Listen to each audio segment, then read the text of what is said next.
welcome along to the Invincible podcast with my man, Lee Judge is in the building, and also Julian here, our last show before Christmas. So listen, Merry Christmas to both of you all. To you, Julian. Merry Christmas. You turned up late, but you made it. Turned up late. Well, I was told to get here at 11. Turned up late. 2 minutes to 11. No, he's told the show starts. Our transmission time is at... You didn't use the word transmission time. You said we're starting at 11. What time did you get here last week? I got here before you, I think. About half 10. Right. And what time did you get here the week before? About 1:45. Right. So now, all of a sudden now, you turn up just after 11, right? Right, and then all of a sudden now that's the right time. Yeah. So you turned up, did that the previous times, but it was defined when I should get here. You said the other times get here at this time, I get here at that time. But now I understand. If you say 11, I'll get here at 1:45. Have you ever told him to get here at 10:30, Rob? No. No. I'll do. I will do exactly what I'm told. I'm very obedient. I'm very punctual. Right. Yeah, right. Of course Only to your missus. Right. Right. Listen, we're going to be asking the question today, seeing as it is Christmas, who is going to be top the Christmas number one? No, I'm not talking about the music charts. I'm talking about the Premier League. Who is going to be top at Christmas? Because there is a statistic going around that says majority of times, even though it didn't turn out last year, majority of times the team that's number one at Christmas goes on to win the league. So who's going to be number one at Christmas? Will it be Aston Villa? Will it be Liverpool? Or will it be Arsenal? Some really significant games this weekend, especially Arsenal going to Anfield to take on Liverpool. But just before we get into that, I wanted to first of all ask you guys about some of the news that's been breaking today about the European Super League. We all remember the Super League, like all fans went into absolute meltdown. It wasn't all fans. Well, yeah, majority of fans went into absolute meltdown when they found out that the owners of the big six clubs, well, I'm talking about here in the UK, were planning to break away and form this new Super League where there'd be no relegation. You'd be automatically in it every single year. And of course, Arsenal were one of those clubs and the fans were in uproar. There were protests and everything. And eventually it got reversed. And one of the things that happened was UEFA and also FIFA said to a lot of the clubs that, you know, if you join that, and even threatened players, didn't they? They said, if you go and play in that league, you can't play for your country, you can't play for this, you can't do this, you can't do that. That was appealed by the guys who were trying to set this Super League up. And we all know what happened sort of after that. Like all of the clubs withdrew from the Super League and the fans got a big victory over that. But it was appealed by the guys who were trying to set the Super League up. And today a ruling has come out that law, that banning of the Super League was unlawful, which opens the door for them to be able to try and do the Super League again, which they've already made it clear that they will be trying to do.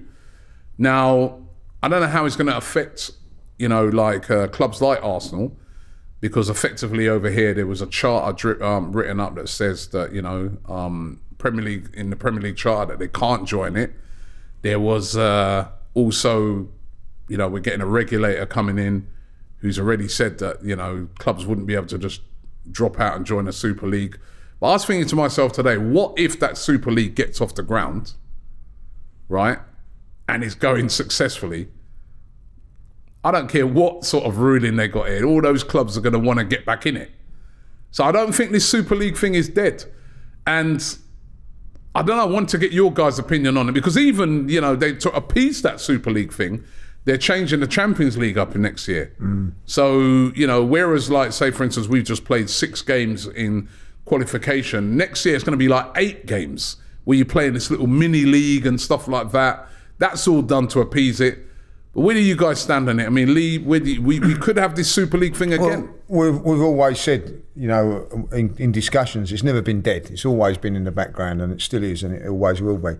I see what everything's coming from that and all that, but one of the main reasons that it stopped was the fans. The fans revolted against it, and I still think that fans still will have their say in this, and the majority of us fans don't want it. Like, you know, I can see the reasons why the clubs want it financially. More so, if I'll be really honest, the teams from Europe, because they haven't got the financial clout that we've got with the Premier League. So they'll be desperate more for it. The fact is, and the worry from the English club's point of view is that if those teams do it and we don't, then we could be left behind, and that's where the problem lies. I think. But I think from the fans' point of view, I think that there was loads of things in it, but there was a massive uproar from the fans, not from the teams that weren't in it. I think that was more important. You know, like teams like, say, Everton, Aston Villa are big clubs that weren't in it. Obviously, they made uproar, but the clubs that made the uproar were Chelsea, Arsenal, Man City, those clubs that were in it, even Spurs. I don't know how they even get in it, but they do. They made the uproar, and I think that was a big clout and a big saying it. There was one person that I could remember at the time, the only person that I could remember at the time, that was a big fan of the Super League, and he sat right over there right now. Julian, you were a big fan of the Super League. You went against the grain on it, didn't you? Yeah, I wouldn't say I was a big fan, but I saw it for what it was. The negatives, I thought, was that from the PR perspective, they didn't think it out. So this idea of no relegation was wrong because it's not competitive. And I think what fans need is the danger of relegation, and also fans that of teams that are not in it. You need the excitement of being able to get into something. So if it's a closed shop, there's no competitive nature. Because if you lose, what's the big deal? And if you win when you're out of it, see, that's why they wanted it though, because you can't drop out of it. Correct. So it means that, like, you know, if you're one of those big clubs, you're guaranteed that revenue every single year. Like American football. Yeah, whereas at the moment, you know, suppose you don't qualify for the Champions League. You know? Well, absolutely. But that was, for me, I saw that as the first draft, and things could have been amended. But what you have is a dictatorship, UEFA and FIFA, two organisations that in the past, I'm not saying now, but have been proven to be absolutely corrupt. What they've got, you have the Super League anyway. As Lee said, the Super League is coming. It's just who's going to be controlling that. And what FIFA and UEFA did very skillfully was very quickly turn the fans against it.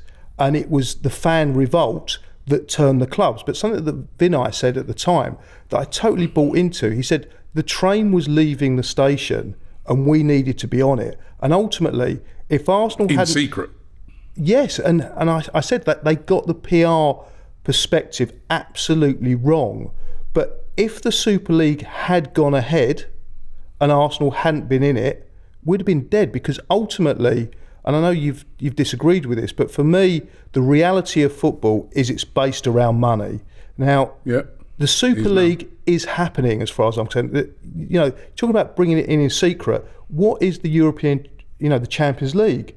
It is the Super League, just under a different name. And they're moving it more towards a league rather than a knockout cup competition, which is why they're expanding it. So it's not a case of, do we want the Super League, yes or no? It's, do we want a Super League run by UEFA, or do we want a new, fresh organisation running it? Ultimately, it's coming, because the majority of fans aren't those that are in the grounds. The majority of revenue that comes for football is from broadcasters. Now, the average fan, and I'm talking about people that are just supporters of the team, not necessarily in the stadiums, they'd probably rather watch Arsenal play Barcelona than Sheffield United play Nottingham Forest. That's just the reality of broadcast revenues. So for me, it's coming anyway. So you've got a choice. And that's why I wasn't so against it, because it's here, whether you like it or not as a fan. What about the game? What about the actual game in this country? You know what I mean? The pyramid, where, you can have a Luton Town come all the way through the divisions and now be playing in the Premier League. You know what I mean? They, 7, 8, 10 years ago, they nearly went out of business. They've come all the way through the divisions, and now they're in the Premier League. Even in Spain at the moment, Girona have come from nowhere and have been, last week they were top of the league. I think Real Madrid might be back on top now, but Girona, what they've done, you lose that, don't you? You lose that whole element of competition. It can't just be about the big boys, right? You know what I mean? Even though we are luckily one of those big boys, but it can't just be about that. Football is about more. Yes, money obviously now plays a major part in football, but football's got to be a bit more about, just money. What about the fans? What about and that's why you had the revolt. Nobody consulted the fans. All right, yeah, you could say it was a PR thing, but even with all like this Champions League format, I'm looking at it and I'm thinking they've got that coming in. They've also, I don't know if you saw this week, they announced the club, this sort of new format that FIFA are going to be doing. World Club. World Club, which they're going to play at the end of a season. So they're bringing it in anyway. And so to me, like, and I heard Bernardo Silva saying it this week because obviously Man City are playing in the World Club Cup, and he's like, yeah, well, we're not robots. We can't play all these games, you know what I mean? And there's no consideration for the players, and there's no consideration for the fans. It's just a bunch of suits that are sitting thinking we can make more and more money, and they're just going to ruin these players. The other thing is, which I've totally agree with, what smaller comes from. Will you define me what's a big club? Why have Tottenham and Arsenal got the right to be in it? They're not Aston Villa, who are a massive club. You know what I mean? Like who have won a Champions League, if you like, and all that. Like, and the biggest thing for me going on to the Champions League with experience. What has it really excited you about the Champions League this year? I'll tell you what's excited me: the draw this week when it becomes a knockout. Like the league system and all that. I don't really watch other games in it and all that because it's Man City are going to top their group. Bayern Munich are going to top their group. It gets exciting when it becomes a knockout competition. But the reason it's not a knockout competition is because it doesn't make enough money. Like, if you go out now in the last 16, it's a big thing, isn't it? Like, you're losing loads of money. It's not about, we was talking about this last week, winning a game in the Champions League gives you £2 million and all that. It's more than the FA Cup. It's more than the FA Cup. It's more important to get the money side of it than them actually go and win it and all that. Like. And for fans, I don't care. I don't know I get excited about going to Liverpool away or something like that. Every other week flying somewhere like Spain, Portugal. Financially, it's not about us. I know it's not, but that's the reality. And that's the reality of it. And you know what's going to happen, right? You know what will happen eventually? Those games will end up, being played in Saudi. Being played in that's US. What will happen wherever the big money is in the 100%. US. I mean, they're literally trying to. What I look with the Super League and even with the Champions League, right? And you made the one thing is, right, and I'm going to give you your respect because he was at the time saying he was for it, right? But the one thing what he just said is so true is that basically UEFA and FIFA, they were smart. They used the fans in a way, I feel, right? Because obviously the fans were in uproar because we heard about no relegation and nobody consulted us and all that, and right?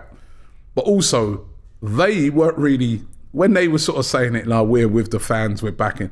They weren't really. Yeah, they were with protecting what they've got, right? Because they want it to be run by UEFA and FIFA. When you think about it, why can't another organisation come in and start running it if that organisation is going to look after the fans and look after the players and look after the competition? But the problem is, it's just all about money at the moment. It's always going to be about money, whether UEFA run it or whether a new organisation run it. And to answer your question, what defines a big club? Now, there's all different criteria what defines a big club. As far as the Super League's concerned, why did they not choose Aston Villa? And why did they choose Arsenal? And the reason being, in my view, was that Arsenal can command bigger revenues as regards broadcasting viewership, and the more people that are watching, the more sponsorship they can get, the more adverts they can sell in between. So that is it's exactly money. I'm not saying that it's right. I'm not sitting here saying this is the right way to go. I'm just saying these are the reasons behind it, and this is the reality of football. And to answer your question about, is it fair that you don't have teams like Luton coming up? This kind of football, yes, I completely agree. it's unfair. But the way that I envisaged that it was going to happen is it wasn't going to be instead of the Premier League, it's going to be as well as. And what happens is that the more money that comes into teams like Arsenal, the bigger the squads that they can have. But it has a knock-on effect on it. It has a knock-on effect that it lowers probably the team that will play in the Premier League won't be of the same standard as the team that plays in the equivalent of the Champions League or the Super League. Because there'll be more money. As we was reminded last week when you was telling us about the $2.5 million for winning that game. Yeah, but however, this is what can happen. And ultimately, you just want to see the standards increase and your team do as well as they can. If Arsenal were to be getting significantly more money, they could have the money for two really amazing teams. So they could have the squad to play in both competitions to a higher standard. This is starting to be like the NFL. Yes. Yeah. You watch the NFL, right? I watch the NFL and I like it. You be watching the NFL and really, it's just got teams playing each other each week, and it don't really mean nothing until you get to the playoffs. Yeah, and you get to the playoffs and then the Super Bowl final. But it's just generating money hand over fist every week. And but what's the differences with the NFL is that you just got that NFL just on for a small part of the year and that's it. But with football in this country, and this is what will be the knock-on effect of a Super League, and even this new format in the Champions League, right, is what we saw last night, and we're going to talk about that now actually, but what we saw last night with team selection in the League Cup, in the Carabao Cup, what we see every year with team selections in the FA Cup until it gets right down to the end. Those competitions, I'll say it now, if the Super League comes in, or even with this new Champions League format, and if they bring in this World Club thing that FIFA are doing, basically, I feel that those competitions in the next 10 years, curtains. Yeah, I agree. Curtains for the Carabao Cup. It's already been like that. Curtains for the FA Cup, right? Honestly, I looked at it last night. West Ham, right? West Ham playing Liverpool. We was all hoping that it'd be a pretty taxing night for Liverpool. It was a very easy night for them. They won 5-1.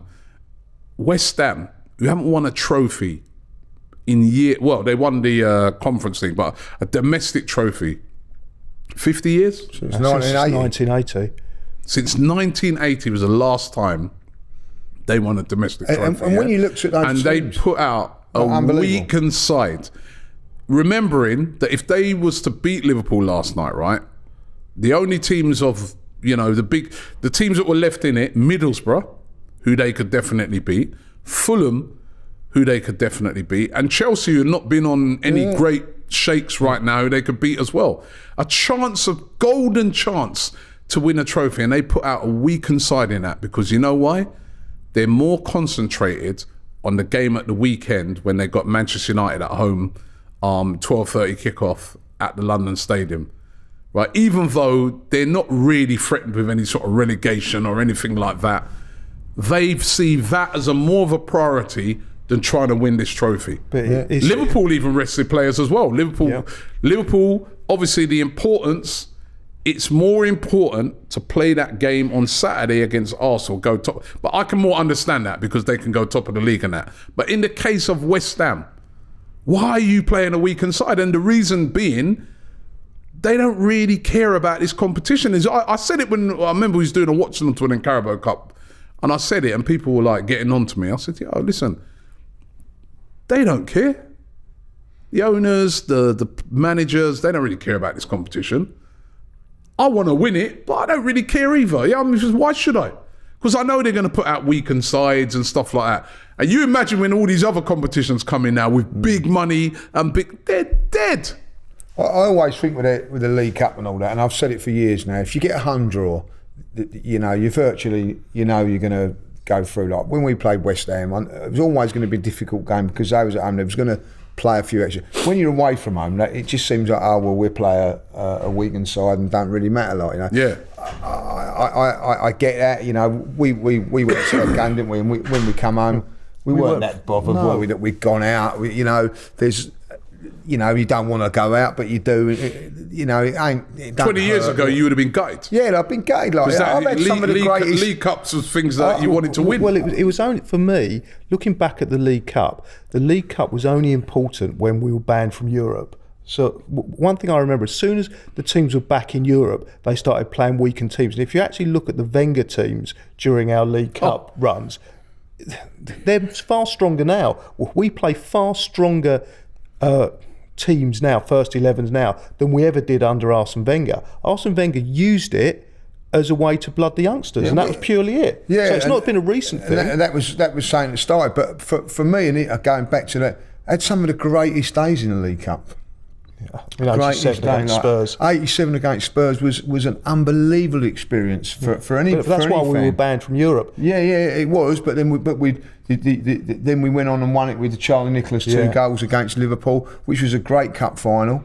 You know, we had the heartbreak the following year, losing to Luton, coming out of there. That was one of the worst moments of my life. Yeah, but it was a tough moment at times, you know. Then winning it in '93, and we've not won it since 1993. And there is something about it. I grew up. It's still a trip out to Wembley, isn't it? Yeah, but it's good for the fans like you and I who are going to have that day out at Wembley. But here's the thing: the majority of fans aren't going to games because the game has expanded now. Yeah. It's expanded beyond North London, beyond the UK, and that's one thing that my trip to Baku taught me, that I was totally against that game being played in Baku. I thought, this is ridiculous, them getting us to go so far. I mean, I couldn't get anywhere near Baku direct. It was such a difficult trip. But when I got there, it kind of enlightened me for the first time that the majority of Arsenal fans aren't from North London and don't normally get a chance to watch Arsenal. Yeah, Arsenal fans are all over the world now. So unfortunately, it's not just about us.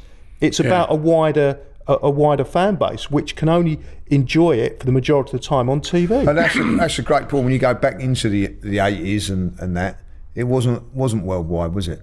No. It wasn't a worldwide thing. And that's what's changed. Just going back into the money part of it, I was just looking at this, right? So how much money do you think you get for winning the Carabao Cup? I reckon it'd be less than 2 million, wouldn't it? Less than 2 million, about $1 million. Because what was it last week? You said to win that game against PSV. 2.4 million. You got 2.4 million, and I was kind of mocking you a bit on that and saying, why are we just talking about the money you get for it? But then when I look at how much money you get for winning, all right, to win the FA Cup, how much money? I'd say about 2 million for the FA Cup. Yeah, maximum. Correct. Yeah, 2 million for winning the FA Cup, so you get more money, more for money. winning a dead rubber against PSV, right? To win the Carabao Cup, you get 100 grand. That's Eddie for a week. 100 grand. Is that all? 100 grand. You get I think it's like 50,000 each stage you win, and 100. That can't be right, surely. But that's what he says here. Yep. I was just reading it on 90 Min's website. It's a league. First round winners 5,000. Second round winners 7. Third round winners 10,000. There you Fourth go. round winners 15. Quarterfinals 25 grand. Semi-finalists 25. Runners up 50. Winners 100. Surely there's more to. It's no financial gain in winning those trophies. Do you remember last year, right? There was a game. Sorry to jump into you, right? There was a game in the Carabao Cup, right? And we were going to do a watch along to it, and it weren't on TV anywhere in the world. Yeah, well, I remember. It was an that. Arsenal game. It wasn't. I remember that. We couldn't even do a watch along to it. It was not being shown anywhere in the world. Wow. So that just goes to Brighton. Was that the Arsenal Brighton game of last year? Because we went out in the first round, didn't we? Might be. Had to be the Brighton one. Right. So you just, these competitions are dying. I feel that this will be the first one to go. Once that club thing comes in as well, this will be the first one to go. And secondly, you FA Cups, that's going to be under threat as well. Did you watch the Man City game? No, I didn't. No, I'm not. I saw the highlights of it, but I didn't watch it. But in the club, I'm not going to watch. I'm not really interested. Is it on? It's on, yeah. Now, but you know what? But what they're going to do with that competition now, they're going to play it at the end of the season, and then there's going to be a load more teams involved in it. So what they're talking about is that all the teams that have won the Champions League will be in it. So they were saying that for us to be in it, we'd have to win the Champions League this year. But they're going to play, I think 2025, you'll have Chelsea in it, City in it, Liverpool in it, Man United in it. You know what I mean? You'll have the past winners of the Champions League from Spain and Italy and all that. And they're all playing in some Have they got a tournament. location for it yet? I'm not sure. I think it's America. Are they talking America? I don't know. I'm not sure where they're going to play it. But you know that Saudi bound or something like that. And that's the way football is going. And, you know, they're not thinking about fans. It's all about money. No, they are thinking about fans. They're not. They're just not thinking about fans' money. that go to the game. They're thinking about fans' money, not fans. Yeah, but they've always thought about from when football was, came into existence. They've always thought about money. Well, no, it kind of used to be the working man's game. Yeah, but it was still about the money. They used to charge to get in. There was always ways. I mean, back up to recently, the grounds were decrepit. And all they thought about was packing people in and getting their money. All that's happened is they're getting their money from a different source. It's always been about money. It's just about getting it from a different source. And now the majority of money isn't coming from the fans that are going to the games. It's coming worldwide from broadcasting revenues. And the interesting thing is that Arsene Wenger, funny enough, said it the other day, because he works for FIFA now. Yeah, and he's pushing his club. He's pushing it because he turned around and said that a tournament once every 4 years don't give them the financial gain that they need to carry on, like, you know. He's totally changed, isn't he? He has changed because, you know, he was like, oh, for the less of it when it suited. Now he's saying it don't, like, so that's why they brought in that conference thing, you know, like in Europe with the international team. So they're, you know, now going to be a FIFA club thing. It is all to generate money for FIFA. It's going to be interesting to see what football looks like in the next 10 years. It could be that Premier League becomes like the Carabao Cup, where it's not really important. Could be. Well, do you know what really annoys me? You know, clubs, you know, you got a game at the, you know, like say last weekend against Brighton. You know, it could be like you just put a weekend side out because, you know, you got in during the week in the world in the Club Cup, you got Barcelona. Yep. And for the big prize of like 5 million a game or something like that. That's where we're going, man. But here's the difference. That weakened team you're talking about, it may well be weaker than the team that goes to play Barcelona. But because of the massive, massive revenues that come into Arsenal, that weakened team will still be better than the team we've got now because we've got so much money. But it has an effect all the way down the pyramid. So you start to get weakened leagues and stuff like that. Absolutely. You don't care about that. No. You care about you're just caring about the money part. I've never what about those teams? I have never said I don't care. What I'm saying is, if I was running football, I'd run it differently, but I wouldn't be running it. I'd be running it for my own amusement, and I. Your own amusement. Yeah, because everyone.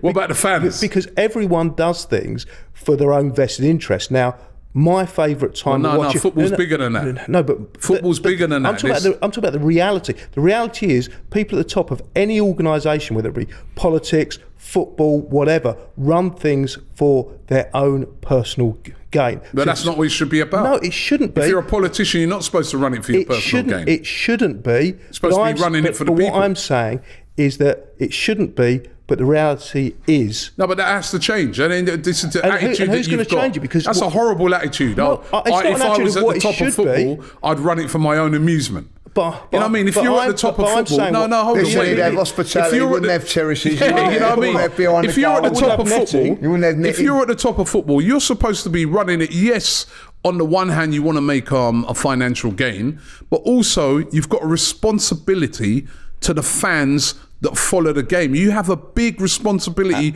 to those people who for generations and generations have followed their football club, whether that football club be Arsenal or whether that football club be Grimsby Town. You have a responsibility to all of them. So that attitude, I'd run it for my own amusement. Yeah, but I haven't said what my own amusement is. Well, what is your own amusement? Okay, so my own amusement is based on exactly what you've said, because I have been watching football, not for generations because I'm not that old, but I have been going to football for 45 years, over 45 years. I would take football back to probably nearer what it was. There's certain things about football now, such as the pitches, the stadiums, that I would keep. The facilities are much better, but the actual game I would change. I'd make it far more physical contact.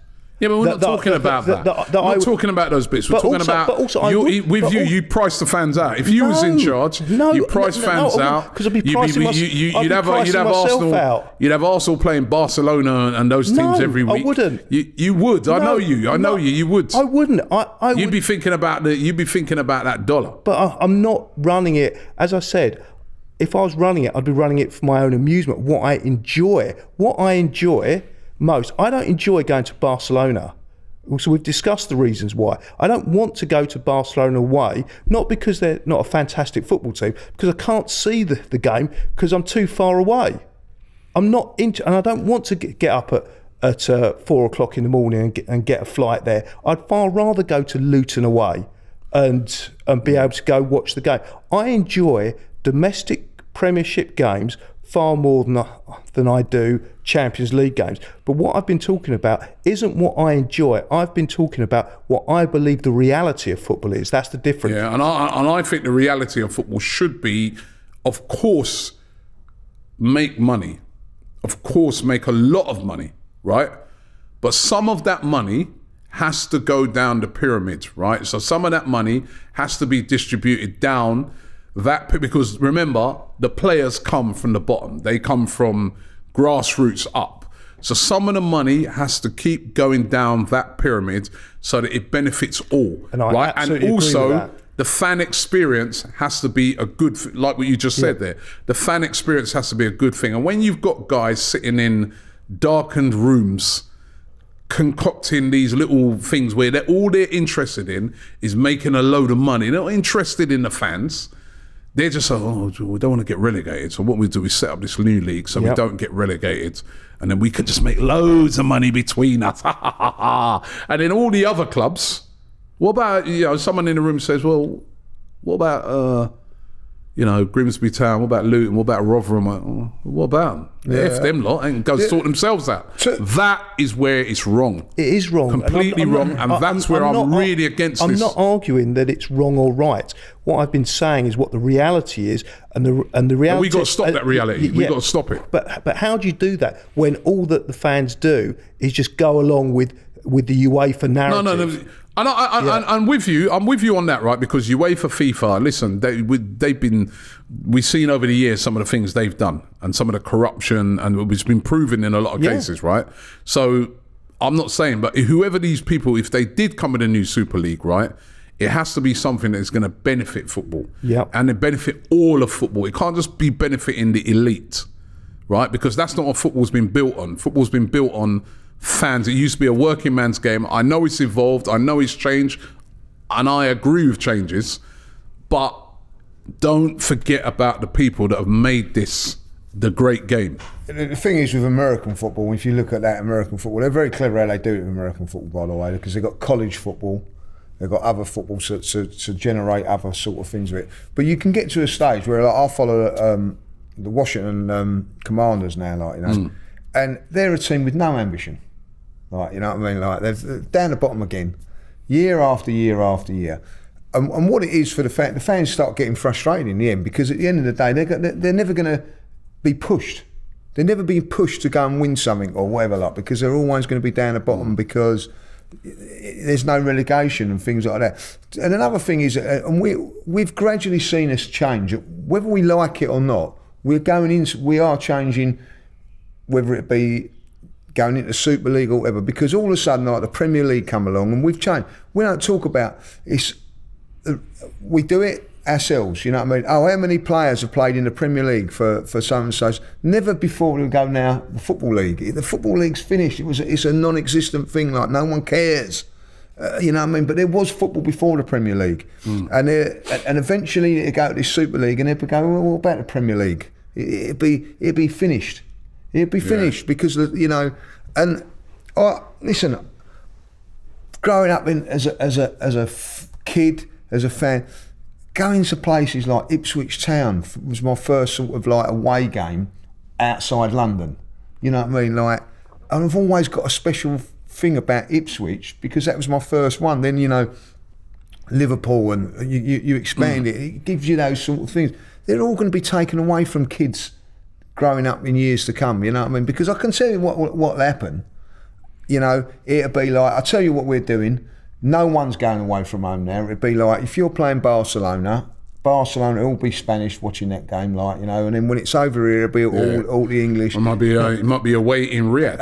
And the TV side of it. Look at the boxing. Look at the boxing at the moment. Yeah, all the big fights now happening in Saudi Arabia. And that's bad for the three of us, because we are used to going to the games. We're used to having the experiences that Lee had. But ultimately, the generations below us that are coming up, they don't have lives like we have lives. They have virtual lives, which I think is sad. But they seem to be happier watching stuff through a computer screen or through virtual reality. They put the headset. They don't have this. Being taught it without even knowing it. Yeah, a lot of them. I mean, when I was a kid, the biggest issues my parents had with me, or one of the biggest issues, was getting me inside. You know, you've got to be in at a certain time. Now kids, you know, the parents are trying, you know, you need to go out. No, I don't want to go out. Getting them out of their rooms. Play FIFA instead of going out and playing with their mates. So what these organisations that are top are doing, they're catering for the changing market. I know it sounds like we're talking purely business, but the changing market is kids that don't want to go and have real experiences. People want virtual experiences. So the fact that the game's going to be in Saudi, and it probably is, I think sad. It's not for me. It wouldn't be for my amusement. My amusement is going to Luton away and everything around that. But that's not. But I'm not. And the three of us, we're a dying breed. Someone said to me, which is a great point. Said to me the other day, you know, we're going to Liverpool this week, like, you know what I mean. We could have gone Liverpool Wednesday, you know what I mean. And they said to me, because they don't understand the thing of it all. They said to me, "Do you ever get bored of going to Liverpool every season?" And I turned around and said, "I love it." Yes, because we lose all the time. Or you go Manchester United or you go there every year. But there's always.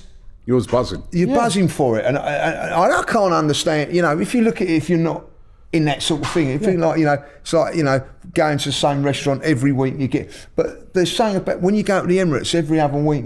There's something about, like, I get a buzz going out of here and walking to the game. Yeah.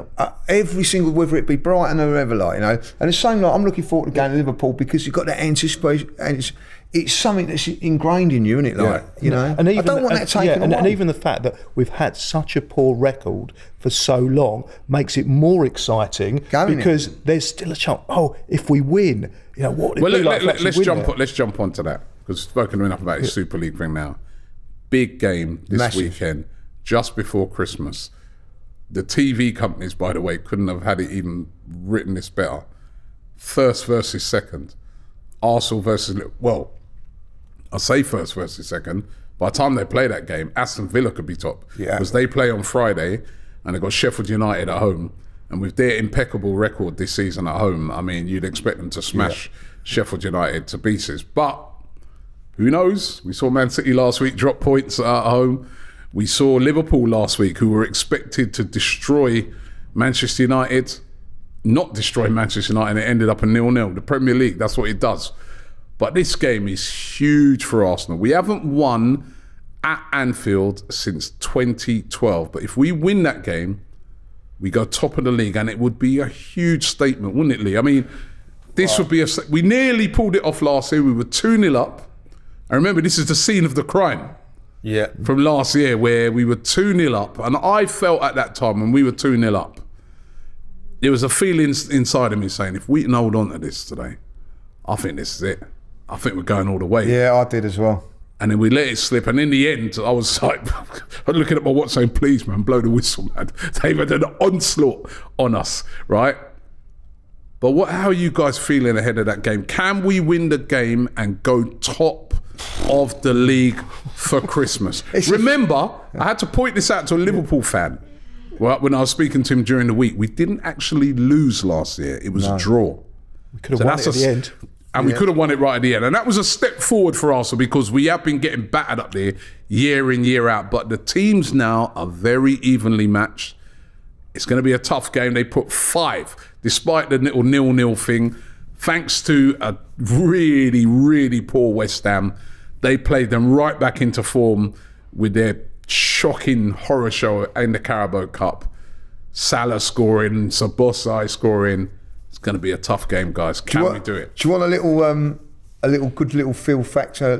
Give me something. I'll give you a little good feel Give me factor. something. 1989. And that'd be the 23rd of May, 1989. West Ham went up to Liverpool in the midweek and lost 5-1. And we then won 2-0. And then we went up there and won 2-0. I mean, the only difference was that was on a Tuesday. Because I looked at it, because I got all excited when it was 5-1. It's a coincidence, though, like, you know. Yeah. So there's a good little fact for us. So, you know, it can be done. I'm going to say this now, like last season, we was by far a better team than Liverpool. By far a better team than Liverpool. Didn't beat them, though. And didn't beat them. And in the end, could have lost it, could have won it, and ended up drawing it.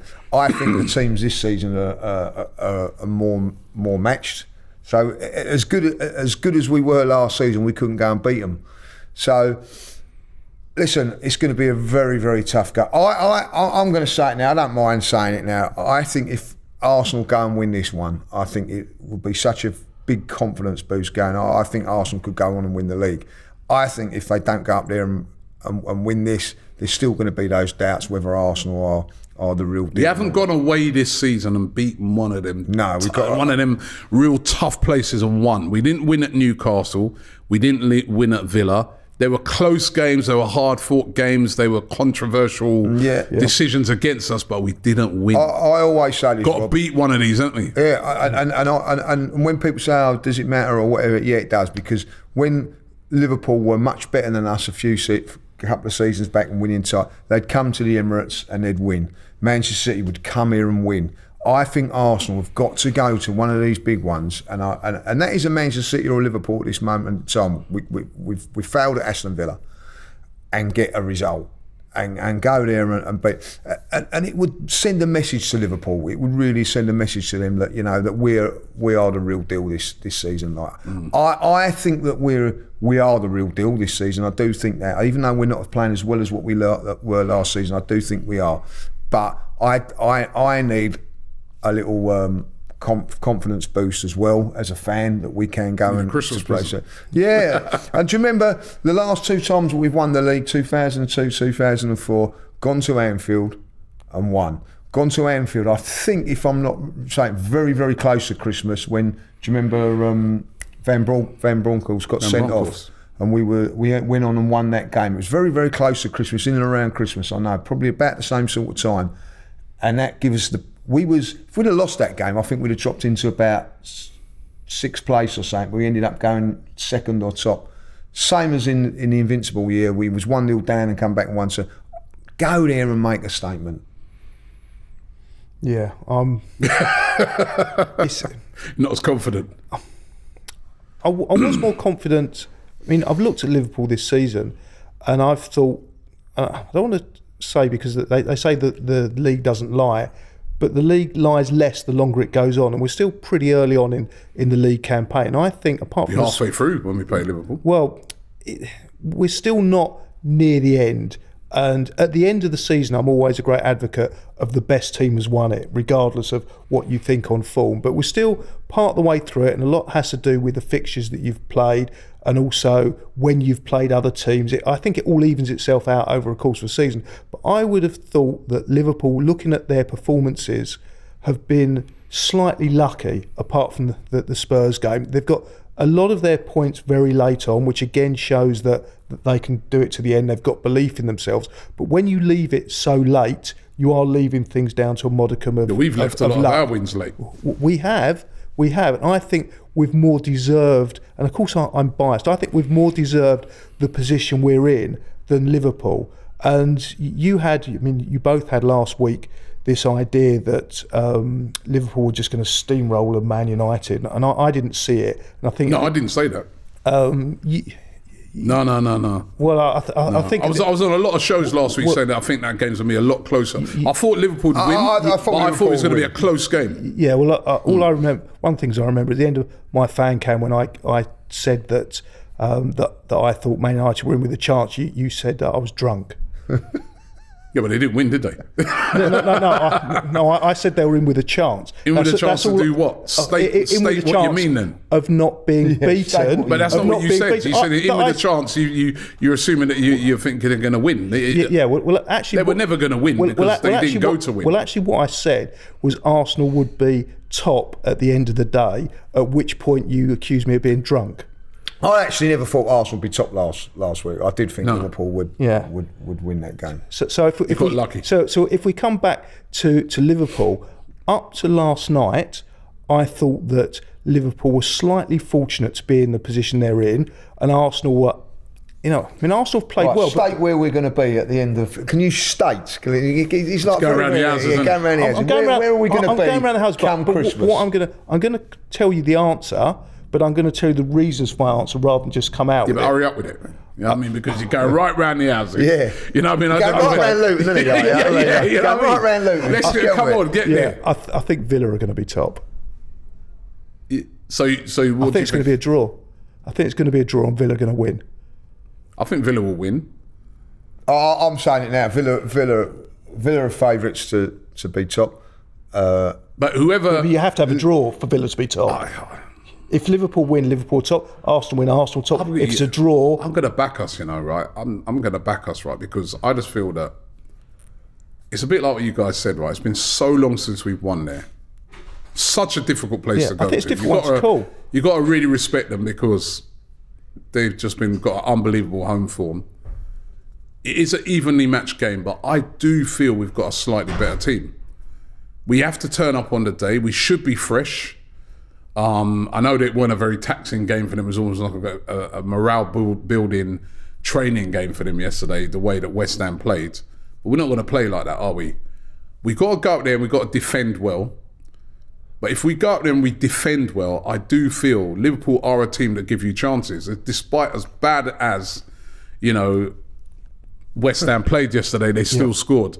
And I do feel we do have the players to take one of those chances. And I do feel defensively we're better than we were last year. With players like Declan Rice in there, with Saliba. I don't think... Was Saliba playing last year? No. He weren't playing him when we played him last year. No, he's in. The only thing that worries me is back? kind of the same thing that happened last year was that left-back position, which they exploited when Zinchenko kind of switched off and they got that goal back. And that's the only thing that worries me. Even actually both sides, because Ben White as well has not really been as solid as he should be. Is there an argument in for recent playing games. Cedric then?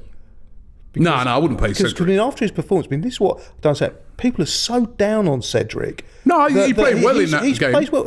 He was a Portuguese international. I don't understand why people think he's that bad. I mean, no, but I wouldn't play him in this game. I would still be playing. The thing is, when you go to Cedric, and I say this now, and I was talking about this yesterday, I've gone to Anfield thinking we might win with David Luiz at the back, Cedric at the back. You know what I mean, like Mustafi. And I've gone to those games thinking, we might win. No, you've been praying. Praying. But now you go. But now I go there with Saliba at the back, Gabriel at the back. And we can win. We're not going there now. It's true because, let's be real, right? Apart from last year, all the other years in recent times we've been to Anfield, I'm going there praying. Because I'm looking at their team and I'm looking at, Mane, Firmino, Salah. And I'm saying, if we don't stop them today, it's over. And we couldn't stop them. With our defence has been shocking. It was all over in 20 minutes. I remember one year going up there and we was 4-0 down after 20 minutes. For the first time, I felt last year when we was going up there, I was like, you know what, we've got a better team than them. I think we'll win this game. I actually went up there thinking, I think we can win it. And when optimistic. I was optimistic. And when we was 2-0 up, I was like, I knew we could have a good game against these guys. Obviously, they came back. Such a tough place to go to. They lifted it. They came back, right? I feel it's going to be a similar game this time. I think it's going to be a really, really close game. We can come out on top, but we've got to be impeccable at the back. They are so good coming forward. Salah, to me, I look at Mohamed Salah. I think that this guy, there's an injustice around this guy that he's like one of the most underrated Premier League footballers of all time. I don't know why. People, you go to a group of people and say, who would you say is one of the best ever Premier League strikers? and they'll name out players and they won't name him. And you'll say, what about Salah? Oh, yeah, actually, yeah. I don't know if it's because of just he's kind of a quietish guy or whatever, and he goes under the radar, but his goal scoring is phenomenal. If you don't lock him down, it's over. They got Trent Alexander-Arnold, of course, who's playing well. And they're very good at shooting from distance, as we saw yesterday with Szoboszlai and that. If we don't defend right, close players down, be on them, we got problems. But I think, sorry to cut you, I think last week was a very good warm-up game for Arsenal in playing Brighton, a team that comes onto you, and we nullified them. I think that was a good game to play ahead of this. And the biggest compliment for me is what he done yesterday, Jurgen Klopp. He rested players because he knows he's got Arsenal. I think a couple of years ago he wouldn't have done that. I think they're always going to rest players for the League Cup. We've had a League Cup game or before. I remember going there. They was playing us and then playing Man City on the midweek. And I think there was 4 or 5-1 up against us, and he took his players off for 20 minutes ago. Otherwise, it would have been a cricket score, like, you know what I mean? The gap now is completely changed. It's not changed, but we've narrowed it. And I do think at the end of the day, like, you know, Salah's not been rested that many. He don't get rested very often. League Cup, so he's seen him playing and all that. Like, he was rested yesterday. You know what I mean? Because he knows how big a game this. He knows how good Arsenal are now. He took Van Dijk off. He took Van Dijk off that normally played. He's always going to mix it around, but normally these big players are playing. And I'd say the biggest thing that he said, he's come out yesterday and said about the crowd, the Anfield crowd. Yeah, that was very interesting. I think that is, you know what I mean? He knows that Arsenal is a big game. Yeah, he's trying to rile them up. He's never done that before, like, you know what I mean? Yeah. He's slating the atmosphere there? No, he's having a go at the atmosphere. Just saying we need to be up for this game. Yeah, because blah, blah, blah. there was a lot of talk, despite the fact they've opened that new stand, there was a lot of talk in that game against Manchester United that the atmosphere was really poor, right? You know, I mean, Gary Neville was saying it on the TV that it's like the quietest he's ever seen the atmosphere for, you know, a game Liverpool-Man United. So Klopp is obviously, he's being smart. He's trying to, you know, rile up the crowd and say, right, we need you guys behind. There's got to be noisy, this, that, because he knows this is a huge game. He knows the threats that we carry. We can beat them because Liverpool are not, a bit like Brighton, they're not going to double up all over the pitch. They'll trust a lot of their players to go 1-for-1. And we can get joy. Well, you say that. Brighton did do that. Brighton doubled up on the two wingers. Both of you turned around and saying, Brighton will be open and all that. Like, they was far from open. Yeah, that's true. They did double up on the two wingers, didn't they? Far from open. All they had was a lot of possession. And I used to get kind of sidetracked thinking the more possession you've got, the more dominant you are in a game. And that just reinforced me that I was completely wrong. Because all they did was it was like that FIFA game I've played. I'm not very good at it, but when I play, I kind of just play it round the back because it's easy. You're not really expressing yourself too much. You don't have a chance to lose it. And for me, that's all Brighton did. They had 51% possession. They did nothing with the ball apart from that one chance from Pascal Gross. Yeah, and so, you know, if Liverpool, like for instance, can Liverpool really, and us, to a certain degree, can we let Zinchenko go in the midfield, like Zinchenko go in the midfield? Can they let Arnold go in the midfield and let Martinelli have all that space out there? Or so it's going to be a lot more cagey. I think it's going to be a lot more cagey than what people think it's going to be like. I don't think that Arsenal are going to go gunno in this game, and I certainly don't think Liverpool are going to go gunno. Do you think we might have sort of approach it a bit like, remember we played City? Little bit like that. I think we was a lot more conservative in that game in our play, weren't we? Yeah, I think that we will. And that's how you win leagues. You have to adapt. This is why Arsene Wenger, in my view, was getting it wrong so many times. He always said that he didn't care about the opposition, and you have to care. You have to play differently against Liverpool at Anfield than you do Luton at home. It's a different game. And what I like about Arsenal at the moment, and there was something about. Someone has looked at the corners, for instance, and they kept piling in the near post, didn't they? All the time, near post, and eventually we got a goal from that. I can't remember what team it was now when we kept going short, and then eventually it worked. You know what I mean? And then there was against Fulham last season. piling it on Leno all the time. I thought, well, I kept doing it, and then eventually they scored. So that I do think that Mikel and the rest of the squad will be looking at Liverpool and looking at a weakness and trying to exploit that. And you're right, Arsene Wenger never would have done that. You know what I mean? And I even think it was against his principles. It was a little bit. It was more in his principles. Alex Ferguson, wouldn't he? Yeah, he would, and that's why he come out on top more. Oh, I can't say it. Yeah. I was thinking it, but I won't say it. Looking at some of Liverpool's recent results, then let me look at the results at Anfield. Right. And look at when they score their goals as well. Sorry. Look at when they score their goals. They were very fortunate against Fulham. Yeah, they were. Yeah, there was the Crystal Palace sending off. They were 1-0 down against Palace until they got that. Yeah, but that was away. Yeah, it was. But at home, the most recent one obviously was that 4-3 against Fulham where they were losing 3-2. And actually, I remember speaking to a Liverpool fan, and he was like, "We scored like literally every goal in that game was a worldie." And he goes, "But we didn't play well. We're not as many." Yeah. I think ours have been far more controlled. Beat Brentford at home 3-0. I mean, their home record is good, right? You know, their home record. Have they played any big boys at home? Who have they played at home? I don't think they have. We played Man United. Not really. I mean, they had It was Man United, yeah. They had the obviously the Merseyside derby at home, which they won 2-0. And in. Yeah, so they've gone away to Tottenham and they've gone away West Ham. They've not really, they've not played. played a lot of the big boys at home. They did beat Aston Villa at home 3-0. That was way back. That was in September. You know, so and a lot of the other games, you know, they've played some of the big teams. You know, they drew with Man City. Do you know? They are. Listen, they are a team that gets the job done. You know what I mean? And remember that game against Newcastle. You know, they're down to 10 men. They still won that game. You know, they've got threats all over the pitch. Yeah. They've got, you know, up front. We all know about how good they are up front. Even though they've been a slightly misfiring this season up front, but they still score loads of goals. I would say with a Liverpool fan, if you actually got an honest one, talked about it, they would have turned around last week and said, "Yeah, we're going to beat Man United. Yeah, we're going to beat Man United." 3-4 years ago, they'd be going, "Yeah, we'll turn over Arsenal. Turn over Arsenal." I don't think a Liverpool fan would be like 100% convinced that they're going to turn over Arsenal. They're confident they can beat us.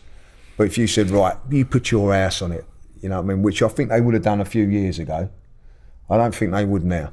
Yeah, I think any fan that's got any reality about them from Arsenal or Liverpool will say this game's going to be tight. That's why it's so difficult to call, which is why I said I think Villa will be top, because Villa against Sheffield United is a lot easier to call than Liverpool against Arsenal. Do you go in the midfield with Havertz, Odegaard and Rice, or would you go Rice, Jorginho, double pivot?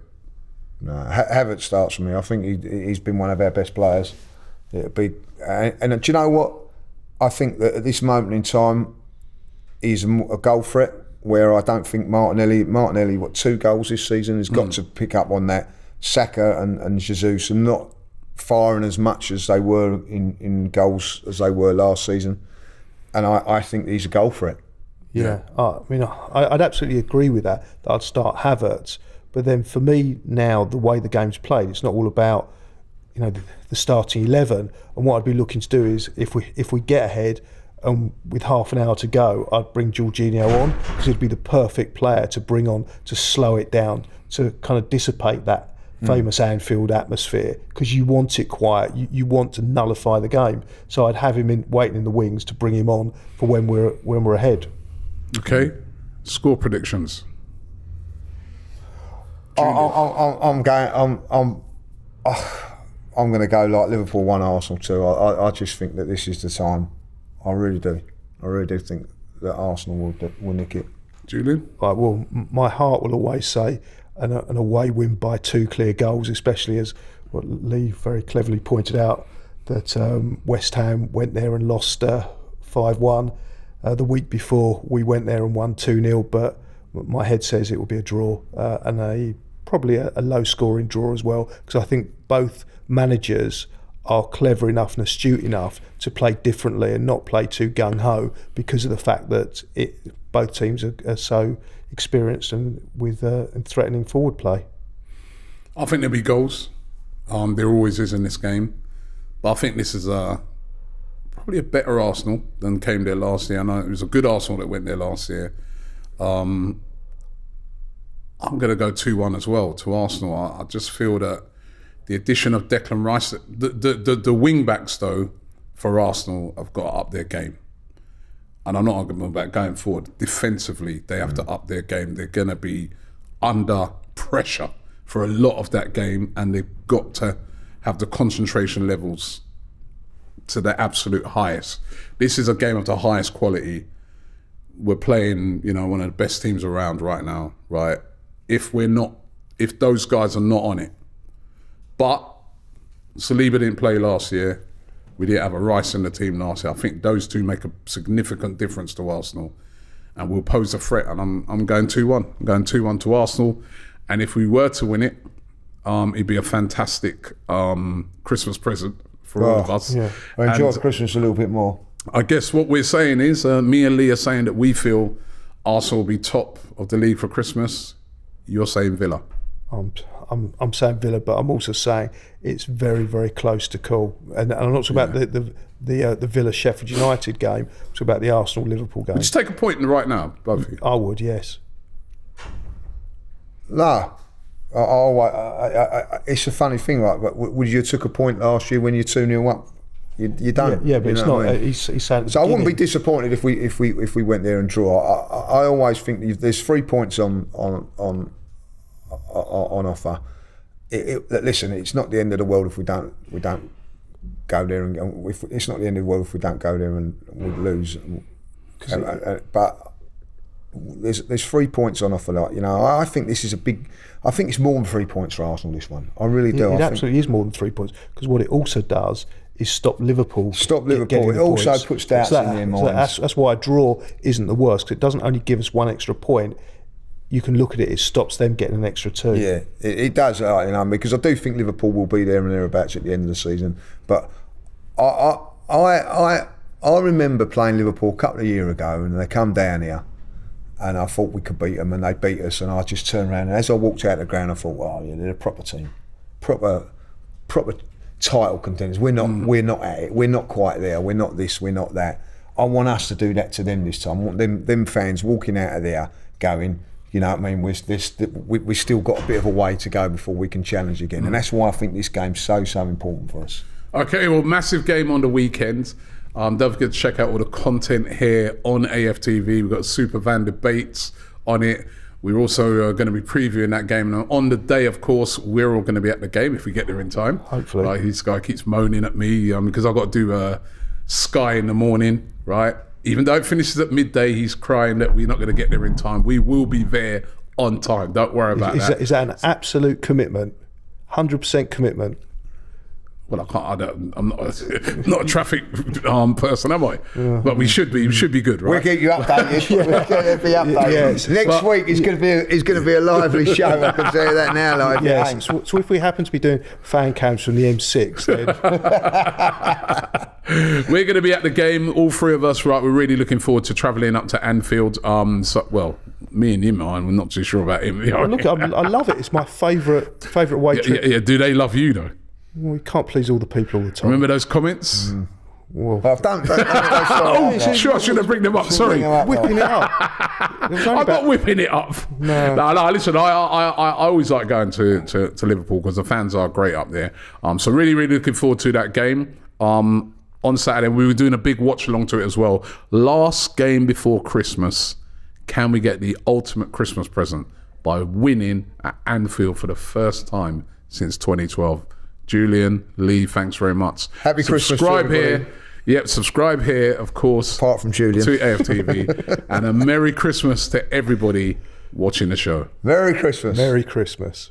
The Invincible podcast. Myself, Robbie, and Lee Judges come together once a week to discuss all things Arsenal. Straight talking, considered discussion, brought to you by the fans of the only club in Football League history to go invincible.